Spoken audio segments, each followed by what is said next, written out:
Hello and welcome to Pro Trader Strategies Market Commentary for Tuesday, November the 28th. My name's Eric Wilkinson. Some of you may recognize me as the Wolfman from CNBC, Fox Business, or even the Wall Street Journal for my commentary on everything from economic to geopolitical and market analysis. Please keep in mind that everything that we talk about in these market commentaries is not a solicitation to buy or sell any of these securities or strategies. At the end of the day, we're here to teach you some different strategies that you can implement into your portfolios, but please do that in your own way. The reason why I can't give you a recommendation on a particular stock or strategy is because I don't know your risk parameters. I don't know what's in your portfolios, and therefore what I'm doing could be counterintuitive to what you are already doing. And please remember that past performance of any trading system or methodology is not necessarily indicative of future results. Having all that out of the way, let's get it on. A little bit of economic data, not so much across the pond, but here in the United States, we've got a lot going on, actually. Several Fed governors speaking earlier this morning. We had Dudley speaking and Powell speaking.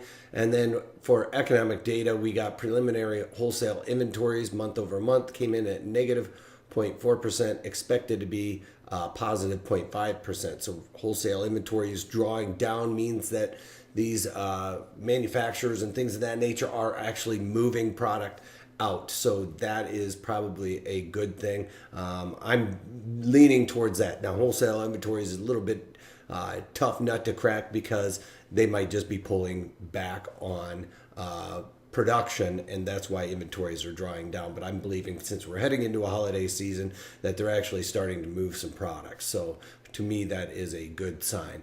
And then we also got Richmond Manufacturing Index came in at 30, was expected to be 14. Another play on that wholesale inventories number. You know, we're seeing a drawdown there. Manufacturing picking up just at least in the Richmond manufacturing area. That being said, I think that those things are levers and pulleys that we're seeing as a good thing.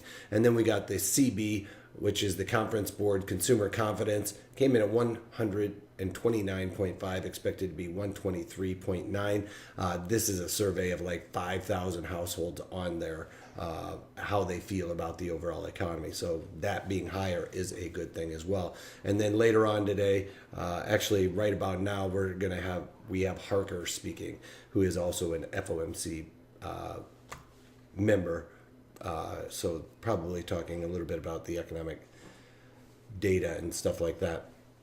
All right, on to the overall markets. We got crude oil down just slightly by about 22 cents after yesterday's big sell-off. You know, went up to test that 29 handle again yesterday. And then while we were talking about this in the daily market commentary, we had a full engulfing candle. It continued to be a bearish tone throughout the day yesterday and completing that full engulfing candle to the downside. Today, getting a little bit of support here and probably a little bit of profit taking going on. But at the end of the day, this is a pretty bearish signal right there.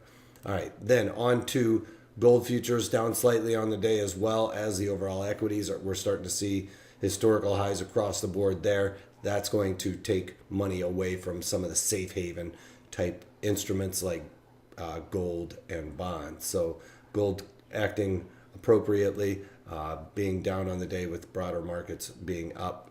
The bonds, not so much, but at the end of the day, they're kind of priced in about where they should be. I expect it to really want to kind of slough over to the downside, especially with the good economic data we've been seeing. Bonds really just don't have a whole lot of room to move to the upside.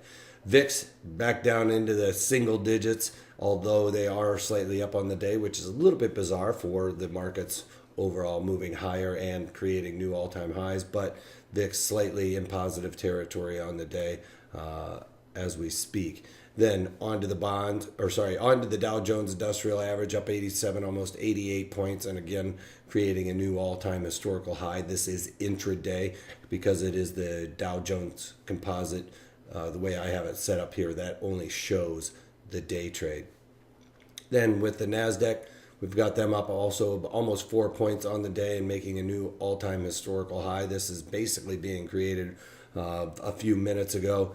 This all-time high was intraday, so that makes it real. Remember, I've talked about this several times in the past. If it happens overnight, the market in the daytime is going to want to at least print that number or supersede that number. And the day guys really want that print to happen during the day session so they can claim that they basically have the upper hand. And as you can see right now, we are about a half a point off of the all-time historical high of 2610 as of right now, up almost 8 points.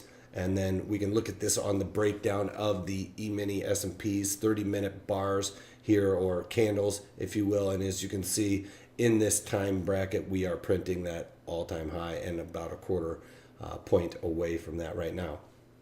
So just printed it as we are talking here, that 2610. So that, again, being inside the real day and now printing a new all-time high, that is a real number that chartist and technical analysis folks will be really looking at. So that is pretty historical anyway. Despite the fact that we got to do it on my daily market commentary, right? Anyway, on to what I've done. Basically, all I've really kind of looked at right now is taking off a couple of trades. I am going to be looking at adding a few. And if you remember with this Pepsi trade, I recently put on this Pepsi trade. Wasn't too long ago. And I went in and did the December with just a few days. I think it was less than 35 days to expiration on that. And did the December, sold the 120 calls for 26 cents, and I bought them back today for 11 cents. Now, that was a little bit over my 50% of max profit, but also with that, I'm usually looking when I'm selling these naked calls to do it for about 30 cents or more. That wasn't achieved, so I'm basically looking to at least get that 15 cents as kind of my target on that Pepsi trade. And the reason why is after you take out commissions and everything else and all the risks that you have to take for selling naked strategies, I wanted to make sure I squeezed that out just a little bit. It's also pinning right there at a point of control, which is for the most time volume spent down here. That's going to kind of settle it down. As you can see, when I put that trade on, it kind of pinned on that, and we've settled down in and around that. Now my 120 calls are way up here, yes, and with 17 days to go, it's probably not likely, but sticking to my rules, staying mechanical, that's how you win in this game. All right, and then on to Procter & Gamble. It's another trade that I took off. It had high implied volatility. We really didn't see the volatility come out of this trade, but with that theta decay, using the December options contract, and it has, as you can see, kind of settled down here. I've gotten that theta decay and able to get out of that rather quickly. I think I put this on like just the 17th, so we were down here, made that low. I've gotten the directional move, which helped quite a bit, and I did this December, sold the 85 puts in there for 28 cents, bought them back today for 10 cents. So got the directional move, didn't necessarily get that volatility contraction that I would expect to see out of a stock that has it was above 50% IV.